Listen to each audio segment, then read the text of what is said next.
There we go. Hello, my name is Bobby Bohack, and I'm here to present to you my reflection video for my capstone project for NURS FPX 4900, led by Dr. Sara Hogg.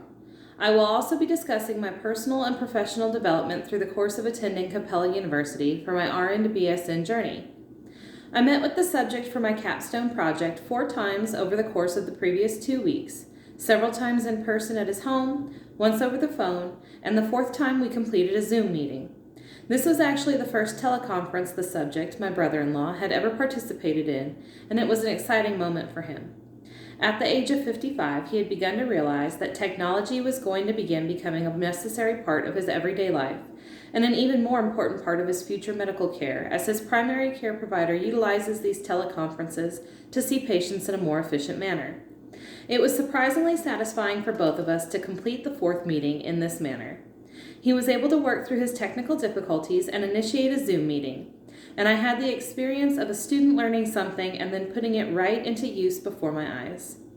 The problem I sought to address through my capstone project was hypertension, the lack of collaboration that often occurs, and improving access for patients to community resources and required skills so that they may act as their own number one advocate. The American Heart Association, or AHA, has published estimates stating that, quote, nearly half of the U.S. population older than 20 has high blood pressure, end quote, taken from the Blood Pressure Fact Sheets 2019. Hypertension can lead to the development of other comorbidities and even potentially death if left untreated. With estimates such as the one given by the AHA to keep in mind, there is a clear need for improving the education provided to all patients, both hypertensive and normotensive, as the odds show that even if a patient is not affected by high blood pressure, they more than likely have a friend or family member who is. For my subject, JJ, his diagnosis of hypertension was a problem that was larger and more complex than just his blood pressure. He struggled to complete the paperwork via the online portal that his primary care provider utilized and had never, before our final meeting, used an application such as Zoom or WebEx to participate in a teleconference. His skills with computers and technology were lacking. He also has no health insurance and was unaware of the community resources available to assist him in providing for his medical needs, such as prescription medications and discount programs for patients who paid cash. This meant that he had doubts about his ability to continue to receive the care he required to continue managing his blood pressure. He had made some adjustments to his eating habits, but had not yet added a regular routine of physical activity to his lifestyle, and was not aware of how important it is to make this change. He had simply been told that he had hypertension, prescribed medication, and given extremely basic instructions at his visits to his provider. His literacy regarding the situation was limited, which he recognized. While he was attempting to make some changes and ready for more, he had no idea how best to achieve these goals. As described in the 2021 article by eBay et al., the social determinants which affect medical care were part of the problem my subject had faced. His socioeconomic status had put him at a disadvantage when compared to patients with higher income or those that lived in a more affluent neighborhood. His limited access to healthcare and technology put him in a subset of the population that, once diagnosed, often continues to struggle with reaching their goals for their health because of a lack of availability of resources. In speaking with the subject, he admitted that his provider may not have realized this fact, and thus was not as forthcoming with providing the information for options which existed to improve the care provided, such as the Huntsville Memorial Hospital's Financial Assistance Program, taken from the HMH Financial Assistance webpage. It is always beneficial to keep in mind as providers that what we perceive may not be the case. Discreetly providing this type of information to all patients, regardless of our perception, may be beneficial to practice. The intervention which I decided upon would best benefit not only my subject, but all patients diagnosed with hypertension, was the creation of a brochure. Through this brochure, I was able to provide information on appropriate foods, including a link to the AHA's recipe page for heart-healthy meal ideas, while also giving the patient at least one tool that they could use to better tailor their meal plan to their likes, dislikes, and cultural needs through independent research. There was information on computer skills through free and local classes, which adult learners might need in order to better interact, as many providers take varying aspects of their practice into a virtual and electronic form as they move away from paper record keeping. The need to monitor one's blood pressure at home, to be aware of potentially life-threatening complications, was also addressed. by including not only how to measure blood pressure step by step as taken from the AHA's 2019 article on home monitoring, but also the link to a website where affordable options for home monitoring devices approved by the AHA could be sourced. The information provided here gives patients the ability to become an active member of their care team through independently monitoring their blood pressure. The validatebp.org website has many options for home monitors listed that a patient diagnosed with hypertension can choose from, all of which the AHA approves of as being accurate and appropriate for home monitoring. Added into the brochure was information on local programs to assist with paying for health care, and a statewide program which helps patients without coverage by providing crucial medications. The Healthy Texas program exists to help all Texans obtain these prescription medications so they do not need to put their health at risk by going without them, as discussed on the healthytexas.tamu.edu website. Considering that an individual's financial situation could change at any given moment, providing this information to all patients in the form of a brochure they may keep and have access to freely is one more way to help ensure that no one goes without the care or medication needed. Finally, the need to prioritize physical activity as a healthy lifestyle modification was included in the brochure. Tips on how to set small goals to achieve this change while seeking out support and motivation were given as well. Placing this information in one compact resource may seem overwhelming, but by keeping it short and simple while providing links for the patients to reference the material, it placed the proverbial ball in my patient's court. It gives a patient the ability to access what they are prepared for when they feel ready. As described in the 2018 article by Drevenhorn, nurses can encourage patients to modify their behaviors through support and providing education. But if a patient is not ready to make the required changes or set their own specific goals, then they cannot be forced to change. One thing I did ask of my subject was to attempt our final meeting via Zoom. I made several promises regarding my role in this teleconference. I would not leave him alone or fail to complete the meeting. If he was unable to connect via Zoom, I would go to his home and complete the meeting in person while showing him how to use the application. I would not record the meeting nor share it elsewhere. It would be kept private.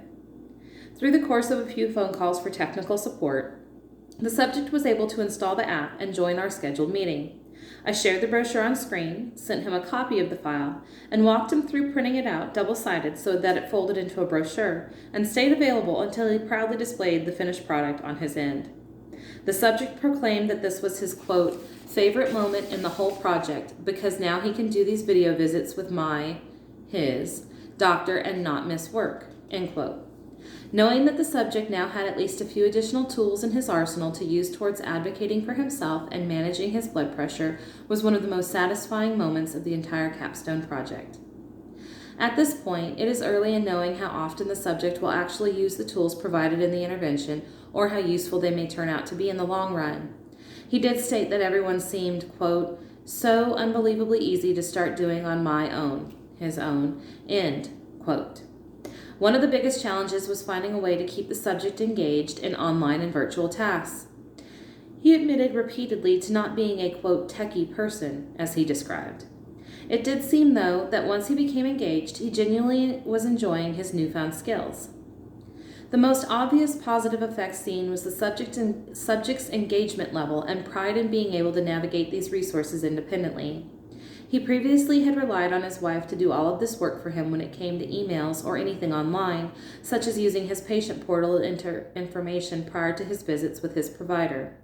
A patient that is engaged and educated on their health concerns can act not just as a passive member of their healthcare team in following instructions given by their provider, but they can actively seek to advocate for themselves to seek the improved outcomes that all individuals deserve the opportunity to have. Now, speaking on my personal journey, it has been hectic, but 100% worth it. The company I work for does not require us to have our BSN, and the only motivating factor was myself and my desire to have this completed before I turned 41 in February. When I began my nursing journey over 20 years ago, I actually stopped before I got seriously started. I was a CNA for 2 years and unable to make ends meet without holding 2 jobs. I had every intention of becoming a nurse at that time, but instead returned to bartending because I needed to financially and remained in the service industry for nearly 20 years. In 2018, I finally was in a position to return to school, and I did, furiously so. I began my core classes, worked on school all day and in a bar all night, and managed to get into the associate's degree program for nursing on my first try. I repeated the process of work and school for 3 years. When I graduated this May, I secured a position with my employer and began work as a graduate nurse even prior to completing the NCLEX. As I studied for the biggest test of my life, the NCLEX, and also my new role as a dialysis nurse in the acute setting, I knew this summer was going into fall would be tough but worth it. I was determined to complete my BSN before I turned 41. After completing the NCLEX and my training with my job, I was tossed into the world of school and nursing, again, school and work, just as I was during my associate's journey. It's been a lot. There is no other way to describe it. This second round, however, has been different in that I have had real-life experiences to apply to the writing prompts, which I did not have in the associate's program thanks to COVID and the lack of clinical hours that not just my cohort but so many students across the country have faced. It honestly was easier and, in my opinion, better to have some of these experiences finally to draw on. Very much so worth it to do both school and work at the same time. The RN to BSN program has opened my eyes to what I can accomplish. It has improved my confidence in my ability to manage my time both privately and professionally. I was concerned that my life would revolve around school or my new job, and instead my life has begun to revolve around me, my goals, and my ability to balance all aspects of my life. I have managed to squeeze in personal time, work on average 50 hours a week, and still complete assessments in a timely fashion. This is so incredibly different from how I behaved as a student way back in high school. The maturity level I have found within myself as I complete this journey is nothing short of amazing. I was a, quote, master procrastinator, as I always said, most of my life. And to some degree, I still am at times. Nothing is better than a nice Netflix and chill kind of day after a long week. But I have also begun a personal fitness journey, which I have, for the most part, maintained during my nursing and Capella journey. I have found balance. I have avoided last-minute efforts and worked ahead when possible. This is so new and such an achievement for myself that literally I am nothing short of amazed. I've also found that APA format is not as terrifying as I once believed. The concept of peer-reviewed journal articles is no longer foreign. My company provides access to CINAHL, and several times I have seen even experienced nurses turn there for assistance with rare or peculiar disease processes that had the whole floor stumped when caring for a patient. It speaks to the importance of the skills gained through the BSN program at Capella to have for the improved outcomes we all seek for our patients. Knowing that even a nurse with decades of experience needs to turn to these research skills, such as I have gained here, from time to time has shown me that it is more than just paper writing to obtain your BSN. It is a lifestyle of using evidence to improve the care you provide instead of just guessing one's way through a difficult situation. I cannot speak highly enough of the program or what I have gained from it. I already am telling fellow graduates from my cohort, and even those new nurses I encounter at work who have not yet obtained their BSN, to go for it and go with Capella. The professors have been wonderful, the assessments have been enlightening, and the workload has been appropriate considering that most of us are actively employed in this crazy COVID-riddled world we now face. Having a BSN is not just having a decorative piece of paper. When you obtain it through a program like the one offered at Capella, it's a lifestyle of continued learning that benefits both you as a nurse and your patients. This journey has been tough, but I have become a better nurse because of it. Thank you.